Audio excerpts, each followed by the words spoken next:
Hello, Foxy Stars. I'm back.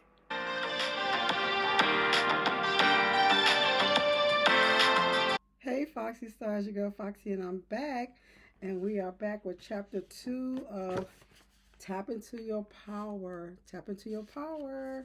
So, I was looking over the book and I just looked at the chapters, and it has 13 chapters. So, I will be reading, a chapter a day until we can get through all 13 chapters. But chapter 2 is pretty short.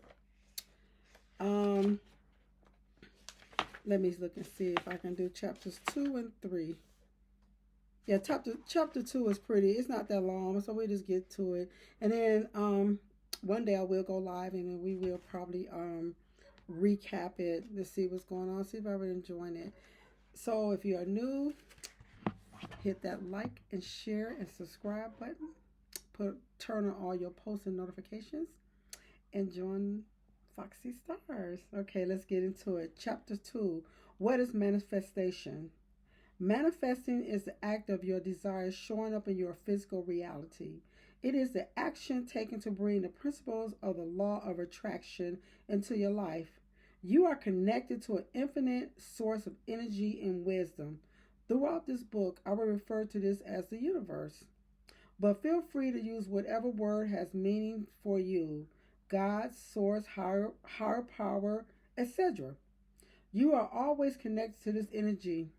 Therefore, you are always communicating with the universe through your thoughts, feelings, and vibrations.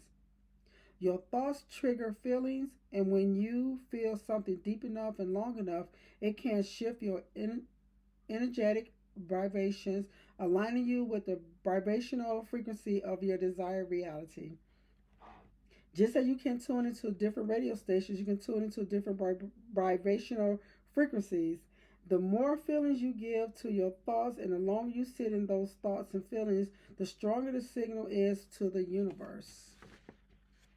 Luckily, there is a delay. This is good because if the things we thought and felt manifested instantly, we'll be in big trouble. That would mean every bad, scary, or hateful thought we had would come to fruition. I imagine paying your bills and feeling overwhelmed with debt. If the universe manifested instantly, you would find yourself in a mountain of debt. Thankfully, the universe responds to what you think and feel the majority of the time. This dedicates your energy vibration. If you think and feel positive thoughts and emotions more than 50% of the time, you will tip the scales towards a high vibration and manifest more high vibrational things. If you feel negative most of the time, you will attract more negative circumstances into your life. Have you ever met people who are always saying the glass is half empty?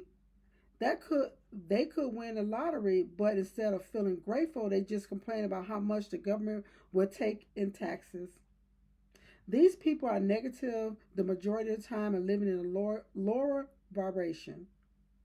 Likewise, you probably always know people who are always optimistic. They're always smiling and things always seem to work out for them. These people are positive the majority of the time and living in a higher vibration.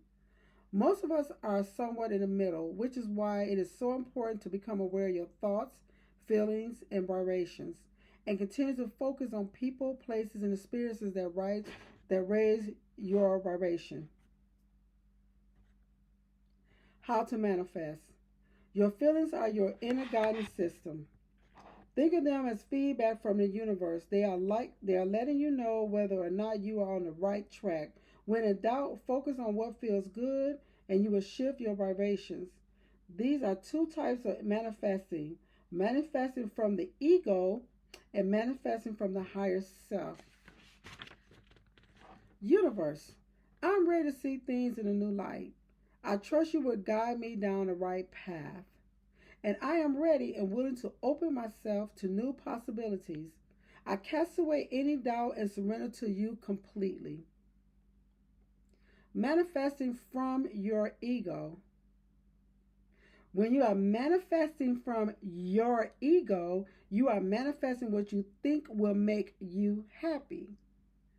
Oftentimes, this is something that looks great on the outside but lacks substance and isn't what will make you happy in the long run. This also may be what our brain tells us is reasonable. The ego is logical and practical. It uses stored belief and experiences to shape your decisions. The ego is there to protect you. It is like the parents who push you down one path because they want what is best for you, even though that particular path may not be what makes you happy. That path may logically seem like the safest choice, but if it doesn't give you fulfillment, it is it really the right path? I don't believe so. There is a better way or an easier way, and it involves tapping into your higher self. Our brain can process up to 400 billion bits of information per second. Even though this is an extraordinary number, it seems only a fraction of what surrounds us in any given moment. As human beings, we are only capable of being consciously aware of around 2,000 bits per second. That leaves a lot of information out of our conscious awareness. This is why we are limited when only using the ego to manifest. We have our blinders on and can only understand the path that is a part of our conscious awareness. This is where our higher self can step in and help us manifest our desires in the best possible way that will lead fulfillment. Hold the vibrations of love as often as possible. It is our natural state in the highest vibrational frequency. Manifesting from your higher self. When you are manifesting from your higher self, you are manifesting what will truly make you happy. When I first learned about the law of attraction, I made manifesting money my top priority. I felt like that would make all my problems go away and leave me feeling happy and fulfilled. That couldn't have been further from the truth. I was too focused on how I would manifest money instead of trusting the universe to deliver my desires in the best, most fulfilling way. I thought I needed to be practical. The problem was the only practical means of manifesting money that was in my awareness at the time was through my corporate job. I was so focused on the way I would manifest money that I didn't give the universe any other options to work with. I began manifesting all sorts of money through raises, bonuses, and promotions. With every raise, more responsibility was placed on my shoulders, and I found myself more and more stressed and miserable. It got to the point where I had no life outside of work. I would leave for work early when it was dark outside, and by the time I got home, I had just enough time to make my daughter dinner and give her a bath before her bedtime. I was missing out on my daughter milestones, fighting with my husband, completely neglecting self care, and feeling anxious during every waking moment. I lived for the weekends and my 2 weekends of vacation every year. In my 2 weeks of vacation every year, I spent all day Sunday dreading Monday. But I kept pushing through because I told myself the money would give my daughter the best life possible. It all came to a breaking point on my 30th birthday. As I reflected on my 20s, I came to the realization that I had given an entire decade to a job that filled me with dread and anxiety. I knew I couldn't continue down this path another 10 years, or 30 for that matter. I realized that the money wasn't worth it if it was keeping me from enjoying life with the ones I loved most. It was in that low moment of wallowing that I connected with the higher self all of a sudden. I felt a sense of calm assurances washed over me. A voice inside of me said, freedom. It's not the money, it's the freedom you thought money would give you that you're truly after. You want to manifest a life you didn't need a vacation from. I didn't want to wait until retirement to start truly living and enjoying all life has to offer. Every day, I wanted every day to feel like a vacation. I wanted to wake up feeling excited instead of filled with dread. I wanted to go to the beach in the middle of the week. I wanted to attend all my daughter's school functions. In that moment, it all became clear to me that by worrying about how I would manifest money, I was limiting myself from the infinite possibilities that surrounded me. In that moment of realization, I fully surrendered and trusted the universe to deliver. Shortly after I had the idea for the Law of Attractions Tribe Instagram page, which turned into a business giving me a platform to teach people all over the globe about the law of attractions through books, courses, and podcasts, the universe paid the perfect path towards fulfillment, happiness, and abundance. Your higher self knows no limit. It is connected to the infinite wisdom of the universe and can see far beyond what the human brain can process. It will lead you down a path of less resistance towards the joy and fulfillment. Trust it and embrace it. I am divinely guided toward my destiny. So, Foxy Stars, that is chapter 2. When I come back, I'll be reading chapter 3, and it's the higher self. So, a lot of good information in that book.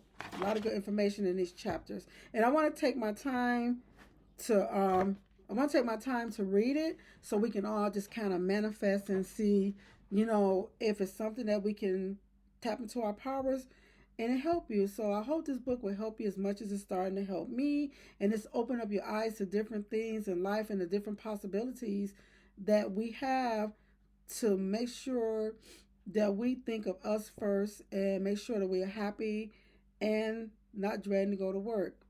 Because that just reminds me when I left my other job that I was with for so many years, and I was in a good position. It paid well and everything, but I would go to work every day, and to get into that parking lot, I would sit there dreading, and I would just get sick in my stomach like, oh my God, I have to deal with this another day.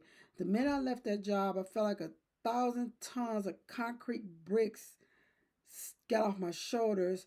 And even though I'm not, I would say, like they said, the money wise, but it's all in divine power because I am happy. I don't dread going to work every day. When I wake up in the morning, I'll be like, oh my God, I got to get up and go to this job. No, I'm happy actually going to my job now. So, and then reading this book is really just tapping into my power. So, Foxy Stars, I hope that you got some type of enjoyment from chapter 2. We'll be doing chapter 3. And as always, from my family to yours, may you go to bed with rainbows and unicorns dreams and wake up with all your wishes that you wished the night before. Thank you. Everyone have a wonderful night. I'll talk to you soon. Bye. Bye.